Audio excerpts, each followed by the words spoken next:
2 பேர் மேலயும் தவறு இருக்கும். பேசிக்காம இருந்துருவாங்க. சில பேர்லாம் அப்படி அப்படி இருக்கிறது இல்ல. தூக்கி போட்டுட்டு அவங்க பாட்டுக்கு எப்போதும் இருப்பாங்க. சில பேர் பேசிக்கிறது இல்ல. இந்த கணவர் மனைவி பழக்கம் எப்படின்னாக்க, இப்போ ஆபீஸ் போறவரு 9 மணிக்கு கிளம்புறாருன்னா 10 மணிக்கு ஆபீஸ் போயிடுவாரு கணவர். ஆனா 9 மணிக்கு ஆபீஸ் இருக்கணும். அந்த மாரி சூழ்நிலை வரும். அப்ப என்ன பண்றது? மனைவி கிட்ட சொன்னா தானே டிஃபன் ரெடி பண்ணி குடுப்பாங்க. எப்படி சொல்றது? ஒரு பேப்பர்ல எழுதி அப்படி மனைவி உட்காந்தாங்கன்னா அப்படி வச்சுருவாராம் அவரு.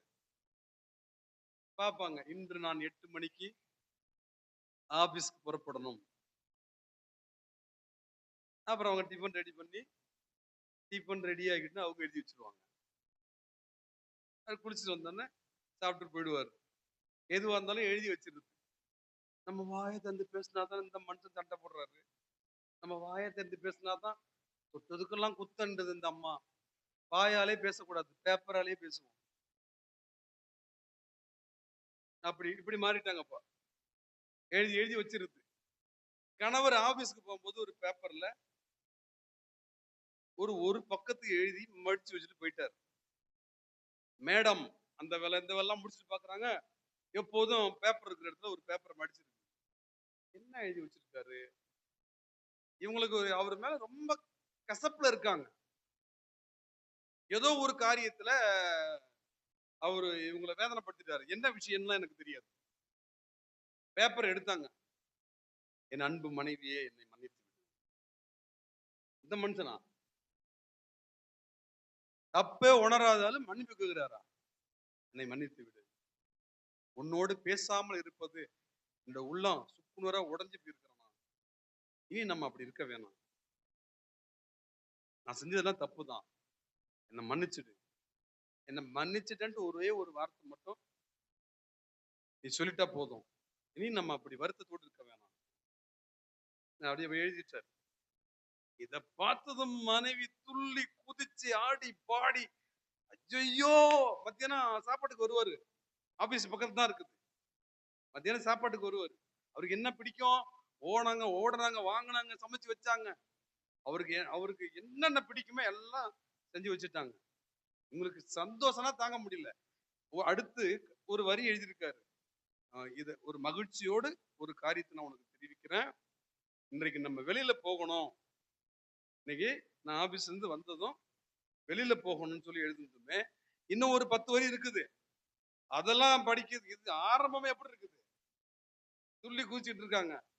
துள்ளி குதிச்சு ஆடி பாடி இப்ப வெளியில போறாரான்ட்டு அவர் வர்ற டயத்துக்கு முன்னாடியே சாப் குளிச்சு கிழிச்சு முடிச்சு ரெடி ஆயிட்டாங்க.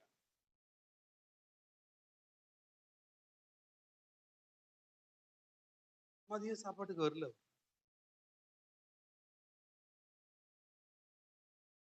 என்னடா சாப்பாடுலாம் ரெடி பண்ணி வச்சோம். இவ்வளவு பாசமா நேசமா எழுதி வச்சிருக்காரு. எல்லாம் ரெடி பண்ணிட்டு ஆளை காணோம். இதெல்லாம் மொபைல்ல இல்லாத காலம். போன் பண்ணி கேட்க முடியாது. ஆபீஸ் எல்லாம் போன் பண்ணா அவரு அத டியூட்டி லிஸ்ட் சின்சியரா இருக்கிற ஆளு. போன்லாம் பேச மாட்டாரு பெரும்பாலும். யோசிச்சுக்கிட்டு விட்டுட்டாங்க. சாயந்தரம் கரெக்டா 5 மணிக்கு வந்துருவாரு வீட்டுக்கு. ஆனா அப்ப 2:30 மணில இருந்து 3 மணிக்குள்ளே வந்துருவாரு வீட்டுக்கு. கார்ல வந்து இறங்குறாரு. அடாது பஸ்ல போனாலும் கார்ல வந்து இறங்குறாரு. இவங்க குளிச்சுட்டு ரெடியா இருக்காங்க. ஓஹோ நம்ம வெளியில போன்னு சொன்னாரு. லெட்டர் எழுதியிருந்தாரு. அதான் காரோட வந்திருக்காரு. நம்மள வெளியில அடிச்சு போட்டு வந்திருக்காரு. அப்படின்ட்டு மேடம் நைட் டியூட்டின்னு இருக்காங்க. பார்த்தாரு.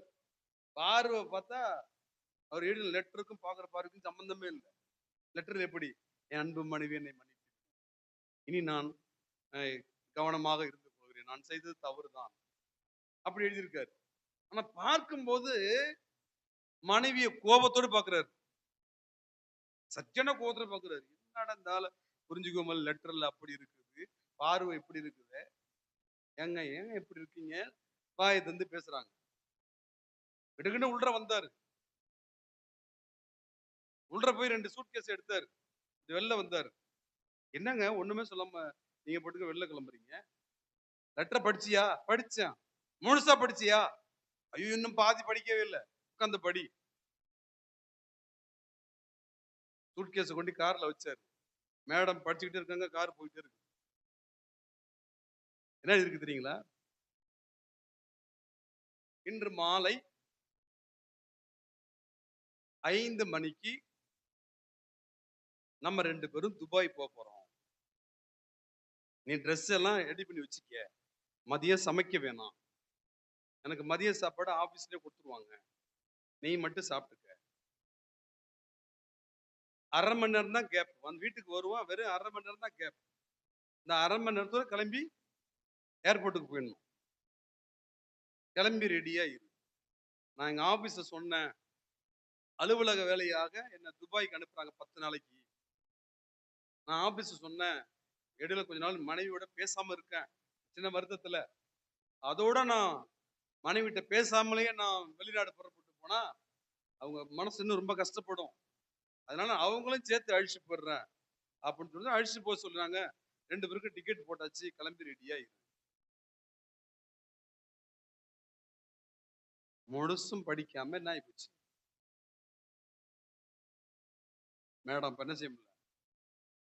மேடத்துக்காக உட்காந்தா அவரும் போக முடியாது. அவர் ஊர் சுத்தத்துக்கு போல, சுத்தி பார்க்கறதுக்கு போல, ஆபீஸ் விஷயமா போறாரு. அந்த பிளைட்டை விட்டு அவர் போக முடியாது. இப்படித்தான் நிறைய பேர் இருக்கீங்க. முழுசும் கணவரை புரிஞ்சுக்கிறது கிடையாது. முழுசும் மனைவியை புரிஞ்சுக்கிறது கிடையாது. முழுசும் பெற்றோரை புரிஞ்சுக்கிறது கிடையாது. முழுசும் பிள்ளைகளை புரிஞ்சுக்கிறது கிடையாது. முழுசும் உடன் பிறந்தவர்களை புரிஞ்சுக்கிறது கிடையாது. சுத்தமா கொஞ்சம் கூட ஆண்டவரை புரிஞ்சுக்கிறது கிடையாது. அதுல ஒரு துளி கூட பாஸ்டர் குடும்பத்தை புரிஞ்சுக்கிறது கிடையாது.